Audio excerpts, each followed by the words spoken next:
DCB മീഡിയയുടെ പുതിയൊരു വീഡിയോയിലേക്ക് സ്വാഗതം. ഇന്ന് ഡിസംബർ 10 ബുധൻ. ഇന്നും തുടർന്നു വരുന്ന ദിവസങ്ങളിലും നിങ്ങൾ അറിഞ്ഞിരിക്കേണ്ട പ്രധാനപ്പെട്ട വാർത്താ അപ്ഡേറ്റുകളാണ് ഷെയർ ചെയ്യുന്നത്.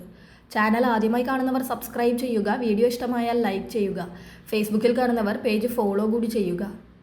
ആദ്യത്തെ അറിയിപ്പ്, സംസ്ഥാനത്ത് രണ്ടാം ഘട്ട തിരഞ്ഞെടുപ്പ് നടക്കുന്ന സാഹചര്യത്തിൽ തൃശൂർ മുതൽ കാസർഗോഡ് വരെയുള്ള ജില്ലകളിൽ നാളെ, അതായത് വ്യാഴാഴ്ച, പൊതു അവധി പ്രഖ്യാപിച്ചിരിക്കുകയാണ്. തദ്ദേശ തിരഞ്ഞെടുപ്പിന്റെ വോട്ടെടുപ്പ് നടക്കുന്ന 7 ജില്ലകളിലാണ് നാളെ പൊതു അവധി പ്രഖ്യാപിച്ചിരിക്കുന്നത്. തൃശൂർ, പാലക്കാട്, മലപ്പുറം, കോഴിക്കോട്, വയനാട്, കണ്ണൂർ, കാസർഗോഡ് എന്നീ ജില്ലകളിലാണ് അവധി. സർക്കാർ ഓഫീസുകൾക്കും വിദ്യാഭ്യാസ സ്ഥാപനങ്ങൾക്കും ഉൾപ്പെടെയാണ് അവധി പ്രഖ്യാപിച്ചിരിക്കുന്നത്.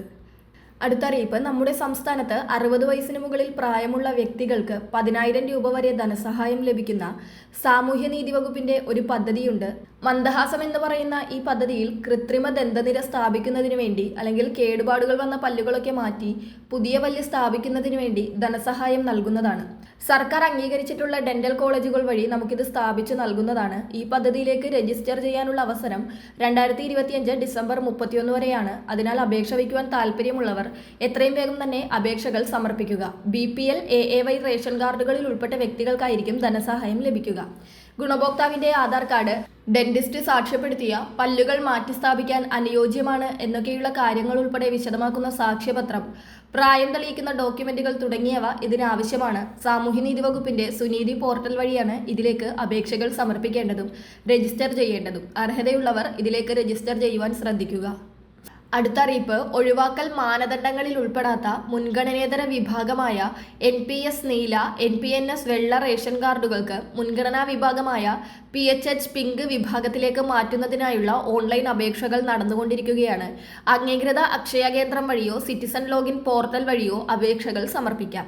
ഡിസംബർ 16 വൈകിട്ട് 5 മണി വരെയാണ് ഇത്തരത്തിൽ ഓൺലൈൻ അപേക്ഷകൾ സമർപ്പിക്കുവാനുള്ള സമയം അനുവദിച്ചിരിക്കുന്നത്. അതിനാൽ അർഹതയുള്ളവർ ഇക്കാര്യം മറക്കാതെ ചെയ്യുക. കേന്ദ്ര സർക്കാരിന്റെ സൗജന്യ റേഷനും മറ്റ് ആനുകൂല്യങ്ങളും ലഭിക്കുന്നതിന് BPL കാർഡ് അനിവാര്യമാണ്. അതിനാൽ അർഹതയുള്ളവർ അപേക്ഷകൾ സമർപ്പിക്കുവാൻ ശ്രദ്ധിക്കുക.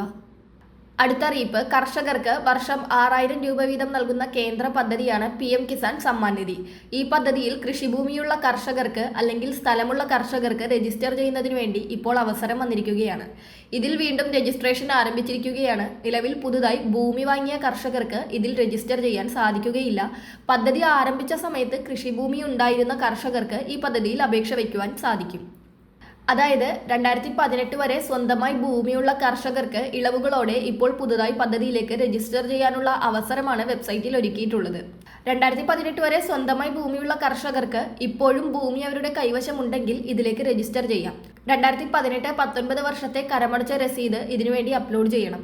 മാത്രമല്ല, പിന്നീട് ഇപ്പോഴും നമ്മുടെ കൈവശം തന്നെയാണ് ഈ ഭൂമി എന്ന് തെളിയിക്കുന്നതിന് വേണ്ടി ഈ വർഷത്തെ കരമടച്ച രസീതിന്റെ പകർപ്പ് കൂടി നമ്മൾ അപ്ലോഡ് ചെയ്യേണ്ടതായിട്ടുണ്ട്. ഇത്തരത്തിൽ അർഹതയുള്ളവർ പദ്ധതിയിൽ രജിസ്റ്റർ ചെയ്യുവാൻ ശ്രദ്ധിക്കുക. കോമൺ സർവീസ് സെന്ററുകൾ വഴിയോ അക്ഷയ കേന്ദ്രങ്ങൾ വഴിയോ ഒക്കെ പദ്ധതിയിലേക്ക് രജിസ്റ്റർ ചെയ്യാൻ സാധിക്കുന്നതാണ്. 4 മാസത്തിലൊരിക്കൽ 3 ഗഡുക്കളായി 2,000 രൂപ വീതം, മൊത്തത്തിൽ വർഷം 6,000 രൂപയാണ് PM കിസാൻ സമ്മാൻ നിധി വഴി കർഷകർക്ക് ലഭിക്കുന്നത്. വളരെ പ്രധാനപ്പെട്ട ഈ വാർത്താ അപ്ഡേറ്റുകൾ മറ്റുള്ളവർക്ക് കൂടി ഷെയർ ചെയ്യുക.